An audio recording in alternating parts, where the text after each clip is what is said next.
In a classified hangar somewhere over the Pacific, engineers are staring at something that doesn't quite exist yet.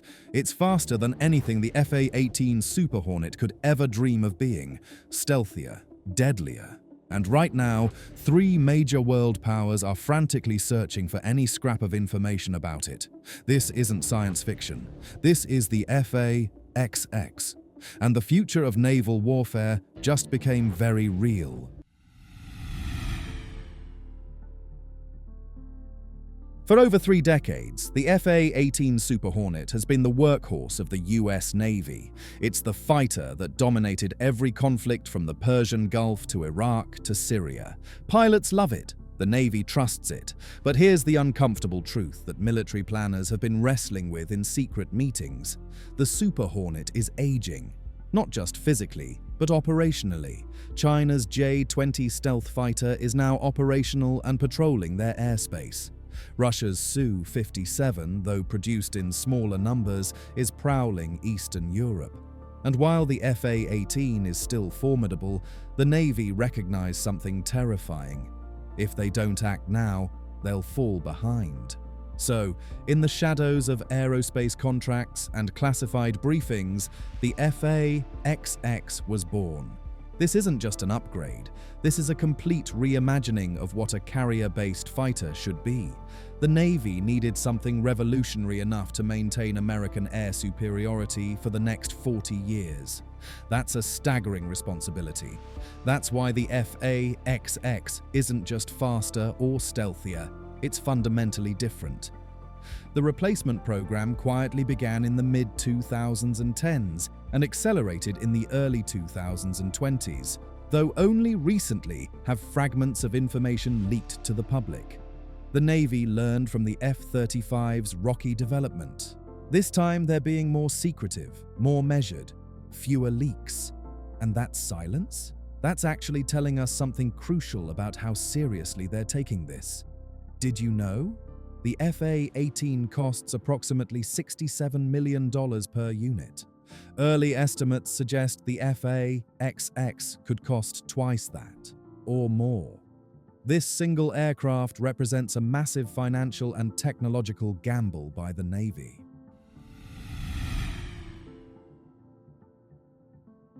Let's talk about stealth, because most people fundamentally misunderstand what it means in modern air combat. Stealth doesn't mean invisible. It means harder to detect. It means buying precious seconds of advantage.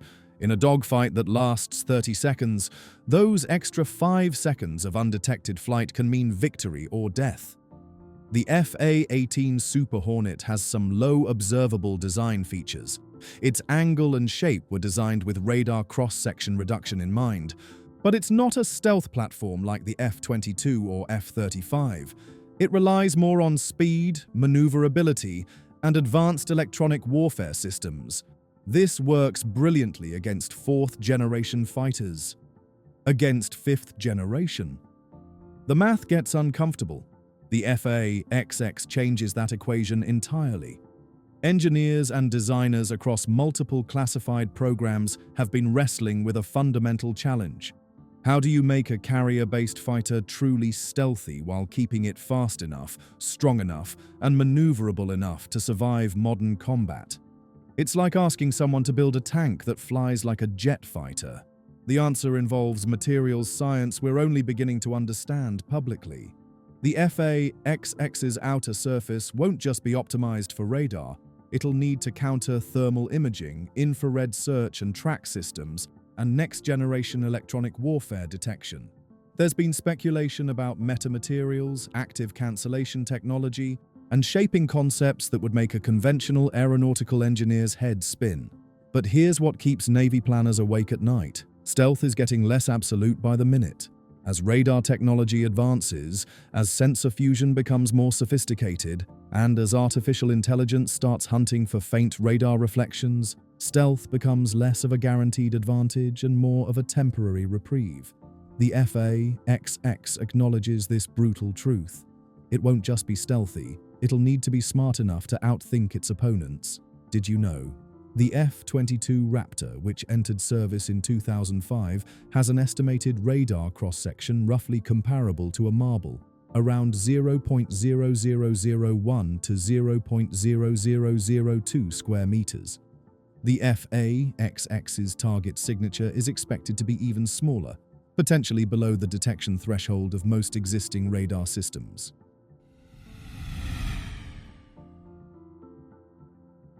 The FA-18 Super Hornet maxes out at approximately Mach 1.8, or roughly 1,190 miles per hour at altitude. It's quick, it's reliable, but in the calculus of modern air combat, it's starting to feel slow. Military strategists have been studying engagement distances, and they've reached a conclusion that's reshaping fighter design worldwide. The aircraft that shoots first from the furthest distance usually wins. Hypersonic missiles, extended-range air-to-air weapons, and networked sensor systems mean that traditional dogfighting is becoming obsolete. In this new world, speed isn't about cutting and turning maneuvers. It's about engagement flexibility. The FA-XX is rumored to achieve speeds exceeding Mach 2.5, possibly even higher under certain conditions. That means around 1,600 miles per hour or faster. At those velocities, the fighter transforms into something different.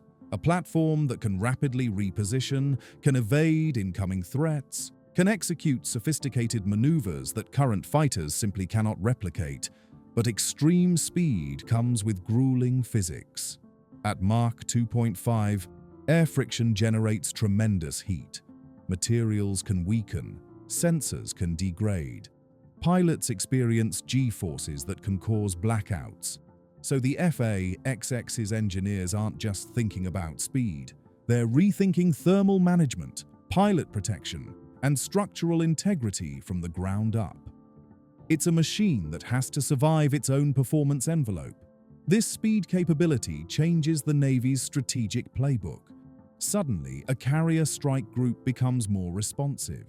Suddenly, an aircraft can traverse an entire region faster than communications can catch up.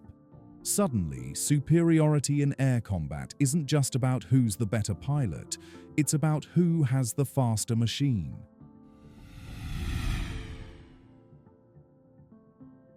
If you're fascinated by military technology and the future of warfare, you need to subscribe right now. We post videos like this every week, and you're going to want to see what's coming next. Plus, hit that bell icon so you don't miss a single video. Let's go. Here's where the FA-XX becomes genuinely revolutionary. It's not just a faster, stealthier FA-18, it's the first operational US Navy fighter designed from the ground up to be truly AI integrated in combat scenarios. Artificial intelligence sounds like science fiction until you realize it's already controlling parts of modern aircraft. The F-35 uses AI-assisted data fusion to process sensor inputs. The US Air Force's autonomous test aircraft, like the X-62A Vista, are learning in real time through adaptive control systems, but the FA-XX will take this further, much further. Picture this scenario. A pilot is engaging multiple targets across a wide theater. Human reaction time is about 200 milliseconds. The FA-XX's AI operates in microseconds.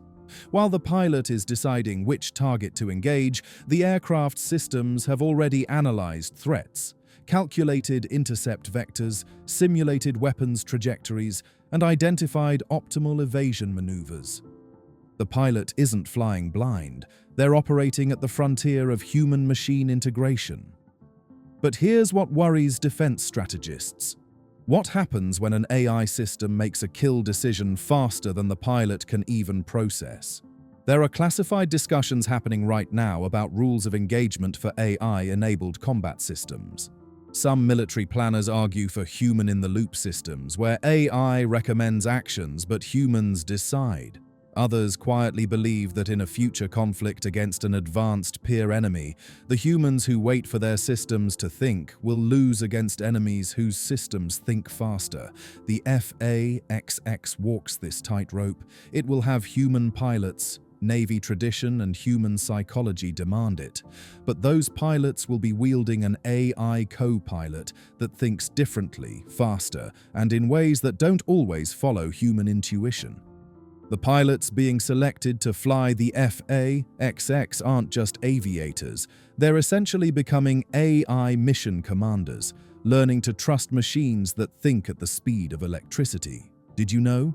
The US military has been running simulation exercises and live test flights where AI-controlled aircraft face human pilots, including DARPA's 2020 Alpha Dogfight and USAF's ongoing ACE program. In several of these trials, the AI has won over 80% of engagements.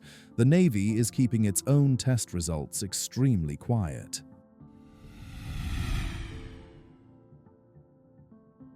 Here's a problem that doesn't make headlines but keeps Navy engineers grinding through nights. How do you land something that travels at over Mach 2 on a 4.5-acre platform floating in the ocean? The FA-18 lands at roughly 150 miles per hour. It catches an arresting cable with a tailhook. Sailors guide it into position. Its choreography refined by decades of practice. The FA-XX can't do any of that, or rather, it can't do it the same way. Extreme speeds require extreme braking systems, advanced composite materials, potentially electromagnetic arresting systems, reinforced decking, and here's the political nightmare. Upgraded carrier infrastructure costs billions. Ships built in the last decade suddenly need modifications. Ships under construction need redesigns. The FA-XX doesn't just replace a fighter, it forces an entire military apparatus to upgrade in unison. But engineers have been working on solutions that are genuinely fascinating. Some proposals involve variable geometry designs, wings that can adjust shape for high-speed flight but reconfigure for landing. Imagine a fighter whose aerodynamics transform depending on what phase of flight it's in. Others suggest distributed electric propulsion, where landing could be performed with fine electric motor control while the main engines idle or spool down. The carrier catapult system is also being completely reimagined. The current steam catapults date back decades. The Navy's new electromagnetic aircraft launch system, EMALS, already deployed on USS Gerald R. Ford, can launch heavier aircraft with smoother acceleration and less airframe stress. The FA-XX might require EMALS refinements, specifically engineered for launching something larger, faster, and more power-demanding than anything currently in service. What's remarkable is how the is actually driving carrier innovation. The fighter doesn't just fit into existing infrastructure, it's becoming the excuse, or perhaps the motivation, for the Navy to modernize everything simultaneously. It's not just a new aircraft. It's a catalyst for reshaping naval air power for the 21st century. Did you know? The landing of an F/A-18 Super Hornet generates approximately 3.5 g-forces of deceleration, roughly equivalent to a car crash at 60 miles per hour. The FA-XX's landing gear and airframe will need to withstand even higher structural loads and thermal stress from faster approaches and heavier weight.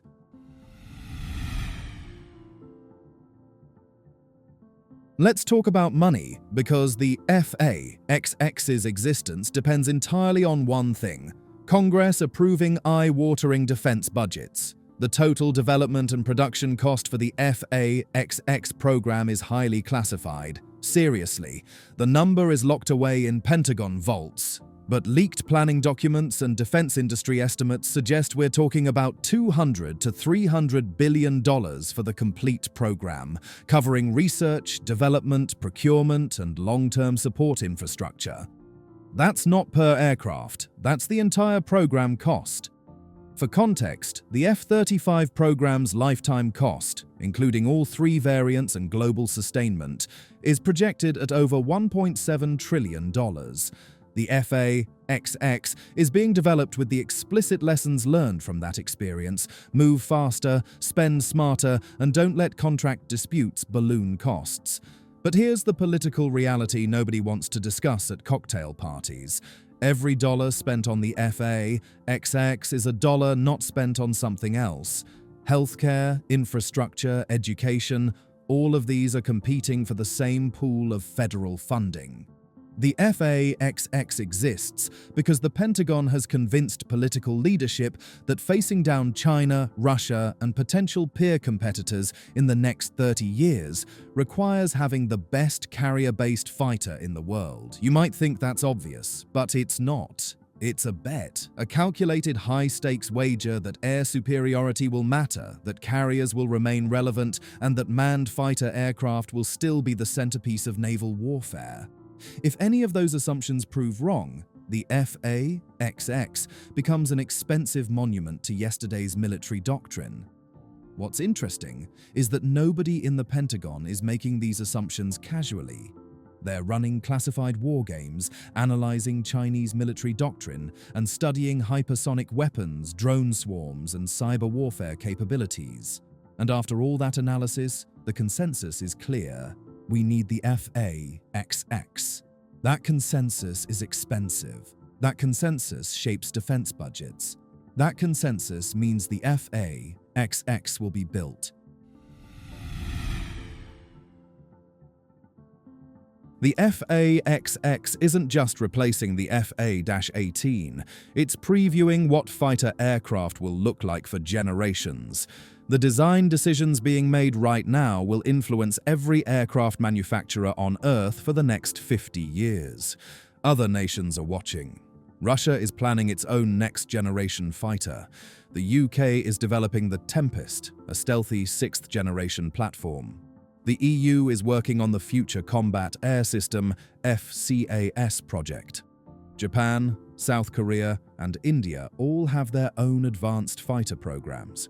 It's a global arms race, and the FA-XX is America's statement. We're not just staying ahead, we're accelerating. But something fascinating is happening in parallel. As militaries develop more advanced systems, the question of human pilots becomes increasingly complicated. Why risk pilots in an aircraft that AI could potentially fly? Some military strategists believe the FA-XX might be the last manned carrier-based fighter, that the next generation might be entirely autonomous. Others argue that human creativity, intuition, and moral judgment will always be irreplaceable in combat. The truth is probably somewhere in between. The FA-XX will have pilots for the foreseeable future, but those pilots will be operating in an environment where their aircraft thinks faster than they do, where AI co-pilots make decisions and recommendations in real time, where the boundary between human decision-making and machine decision-making becomes increasingly blurred. For the Navy, the FA-XX represents a commitment to human pilots while acknowledging the inevitability of AI integration. It's a bridge between generations of warfare, and for that reason alone, it's worth watching closely. The first FA-XX prototypes are likely already under construction in classified facilities. Flight testing could begin within 5 to 7 years. Carrier operations testing would follow shortly after. Initial operational capability for the fleet might come by 2035 or 2036. That means the aircraft you're seeing in movies and video games about future warfare, they're already being designed. They're already being built. When the FA-XX finally appears in public, and it will eventually, everyone will suddenly understand what military aviation looks like in a world where stealth, speed, artificial intelligence, and human courage collide at 30,000 feet. Did you know? The development timeline for military fighter aircraft has been shrinking. The F-22 took 17 years from concept to operational deployment. The F-35 took 24 years. The Navy is targeting the FA-XX for operational deployment in under 15 years. They're moving faster because the threat is moving faster. So there you have it, the FA-XX, not just a fighter aircraft, but a statement about the future of naval warfare, a machine that will carry Navy pilots into combat scenarios we can barely imagine today. If you want to stay on the bleeding edge of military technology, defense analysis, and the future of warfare, you know what to do. Subscribe to this channel. Comment below. I genuinely read every comment. Tell me what you think about the FA-XX. Are you excited about AI integration in combat? Thanks for watching.